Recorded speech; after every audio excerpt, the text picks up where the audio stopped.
2009 সালে আমরা সরকার গঠন করে যাত্রা শুরু করলাম। তখন দেশে বিদ্যুৎ উৎপাদন সক্ষমতা ছিল মাত্র 3,500 মেগাওয়াট, অথচ আমাদের চাহিদা ছিল তখনই প্রায় 10 থেকে 12,000 মেগাওয়াট। এই তাৎক্ষণিক চাহিদা এবং ভবিষ্যতে দেশে শিল্পক্ষেত্রে উন্নয়ন এবং অগ্রগতির কারণে যে চাহিদা বৃদ্ধি পাবে সব মাথায় রেখেই কিন্তু একটা লক্ষ্য নির্ধারণ করা হয়েছিল যে 2030 সালের মধ্যে আমাদের 30,000 মেগাওয়াট বিদ্যুৎ উৎপাদনের সক্ষমতা অর্জনের জন্য। সেই লক্ষ্যে আমাদের বিদ্যুৎ উৎপাদনের জন্য উদ্যোগ নেওয়া হয়েছিল। ইতিমধ্যে আমাদের 26,000 মেগাওয়াট বিদ্যুৎ উৎপাদন সক্ষমতা অর্জন করা হয়েছে। এখানে দুটি বিষয়ের কারণে মানুষের ভোগান্তি কিছুটা হচ্ছে, সেটা হলো যে বিদ্যুৎ উৎপাদন সক্ষমতা হয়েছে কিন্তু বিদ্যুৎ সরবরাহ লাইনগুলো এইগুলোর যথাযথভাবে এখনও ঠিক হয় নাই, যার ফলে প্রায় সরবরাহ লাইনের বিঘ্ন ঘটায়, লোডশেডিং হচ্ছে অনেক জায়গায়। দ্বিতীয় আরেকটা বড় সমস্যা হয়ে গেছে যে বিদ্যুৎ উৎপাদন ব্যয়, এটা অনেক আমাদের বেশি। সরকারকে এই বিষয়ে অনেক ভর্তুকি দিতে হয় এবং পাশাপাশি সরকারি ভর্তুকির চাপ কমানোর জন্য আমাদের দফায় দফায় বিদ্যুতের মূল্য বৃদ্ধি করা হয়েছে।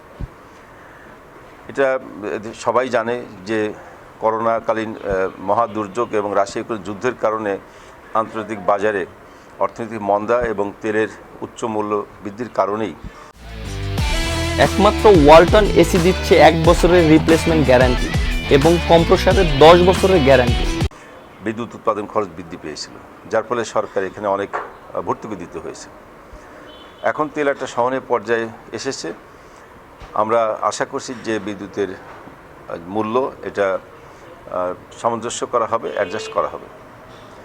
পাশাপাশি আমি এই বিষয়টা আরেকটু সুনির্দিষ্টভাবেই জাতীয় সংসদে বলেছি যে আমাদের বিদ্যুৎ উৎপাদনের যে প্রকল্পগুলো প্রাইভেট সেক্টরে দেওয়া হয়েছে, যেগুলো 13, 14, 15 সালে যেগুলো চুক্তি ছিল, তখনকার যে ট্যারিফ মূল্য ছিল প্রতি কিলোওয়াট বিদ্যুতের দাম কোনোটায় 18 সেন্ট 17 সেন্ট এভাবে দেওয়া হয়েছিল।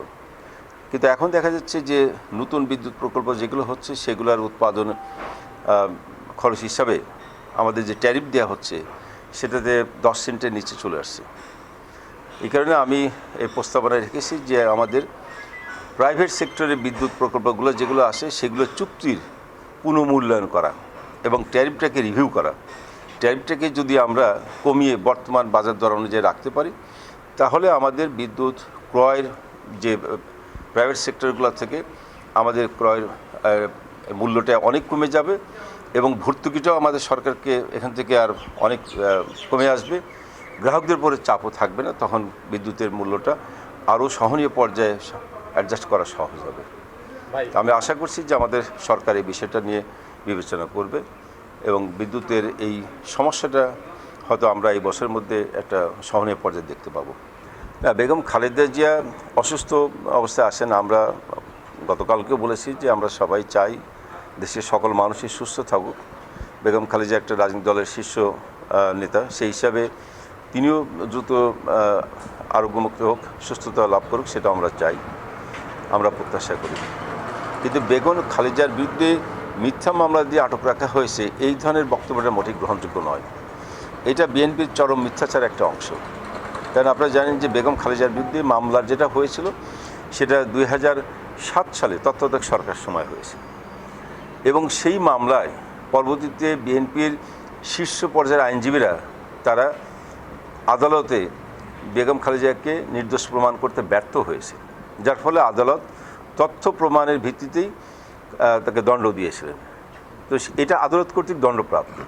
এখানে আসলে এই বর্তমান সরকারে এ ব্যাপারে কোনো ভূমিকা ছিল না এই মামলায়, বা এখনও কোনো ভূমিকা নেই। দেশের আইন সকলের জন্য সমান।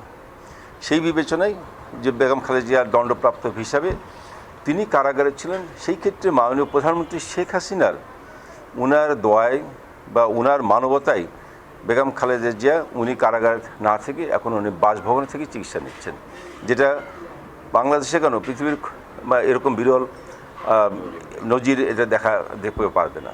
তা আমি মনে করি যে বিএনপি মিথ্যাচার না করে তারা যদি এখনও সুযোগ আসে আইনি প্রক্রিয়ায় যে বেগম খালেদাকে মুক্তি যদি করতে পারে সেটা সবচেয়ে ভালো হবে। দেশের মানুষও সেটাকে ধন্যবাদ জানাবে তাদেরকে। এগুলো আসলে বিরোধিতার জন্য বিরুদ্ধে কথাটা বলা। পৃথিবীতে বহু দেশের মধ্যে এই সংযোগ, রেল সংযোগ আছে, সড়ক সংযোগ আছে, এইগুলো তো নতুন কিছু নয়। তো এখান থেকে আমাদের রেল লাইন যদি করিডোর, কোনো দেশে যদি ট্রেন এখান থেকে যায় বা আমাদের এই করিডোর ব্যবহার করে, এটা তো সে কিছু নেই। আপনার ইতিহাস ঘাটে দেখা যাবে পৃথিবীর বহু দেশের সঙ্গে প্রতিবেশী রাষ্ট্রের বহু দীর্ঘদিন যুদ্ধ চলেছে, গোলযোগ হয়েছে। একটা পর্যায়ে যখন এই যুদ্ধ থেমে গেছে, পারস্পরিক সহায়তা নিয়ে তারা দুই দেশের মধ্যে ট্রেন যোগাযোগ, সড়ক যোগাযোগ, সব যোগাযোগে আসে।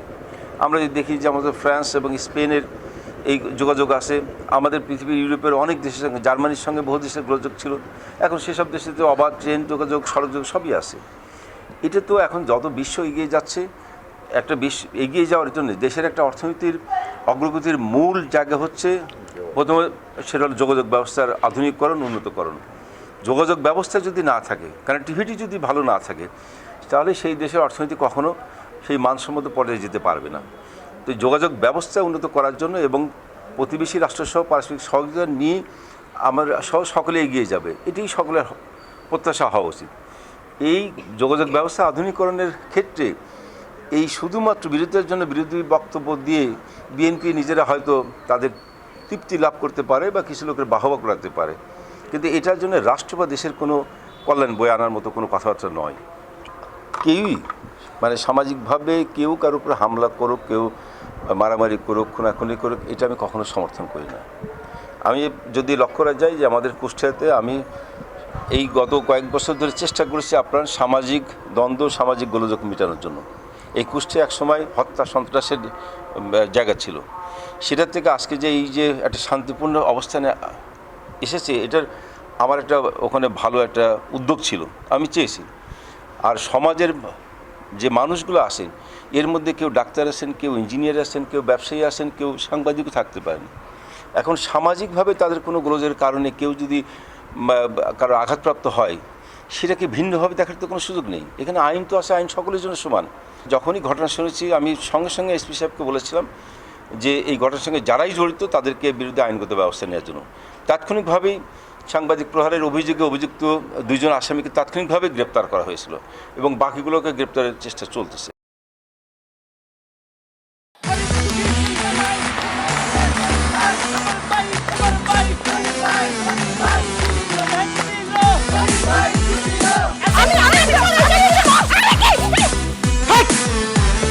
কি ধরনের আকাম করেছে জানো? শালা বিয়ে করলো দুখান, কিন্তু ফেসবুকে রিপোর্ট করেছে একখান। মেজাজটা আমার তো হট হয়ে রয়েছে অনেক আগ থেকে। আমি আমার জান পাখি, সোনা পাখি, টিয়ে পাখি, কি করতেছো? ফেসবুকে একটা পোস্টে অ্যাংরি রিঅ্যাকশন দিচ্ছিল। Don't touch my body. বড় বউয়ের প্রতি অনেক কি বেশি না মায়া মহব্বত, যাও তারে গিয়া দেখাও, আমার কাছে আইছো কেলা? প্রথমে আমার ঘরে না এসে আমার চোখের সামনে দিয়ে গট গট করে ছোট বউয়ের রুমের মধ্যে চলে যাও কোন সাহসে? আমি ভাবছিলাম তুমি বড় বউ বড় বইনের মতো থাকবা, কিন্তু তুমি বাইরে হইছো আস্তে একটা ডাইনি বুড়ি।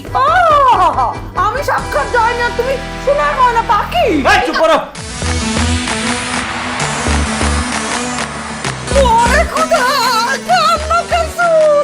গুলশান বানানির মায়েরা যেমন চুল কালার করে না, আমার তো মনে হইতেছে গনি মিয়া কোনো গুলশান বানানির মডার্ন মায়ের প্রেমে পড়ছে। আমি জীবনে বিয়ে যদি করি, একখান করবো, দুইখান করবো না।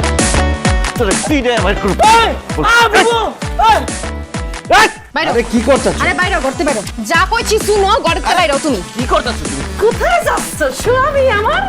হ্যাঁ, তুমি ছাড়া মোর কোনো গতি নাই, তোমার ঘরে একটুখানি দাও ঠাই। দেখাইতেছে ছোট বউ তার আসল রূপ, নাগিনী সাপিনী। শুনছি ভালোবাসা টিকে থাকে বিশ্বাসের উপর। আমার উপর তোমাদের সেই বিশ্বাস ছিল, আজকে দেখতেছি আমার উপর আর কোনো বিশ্বাস নাই।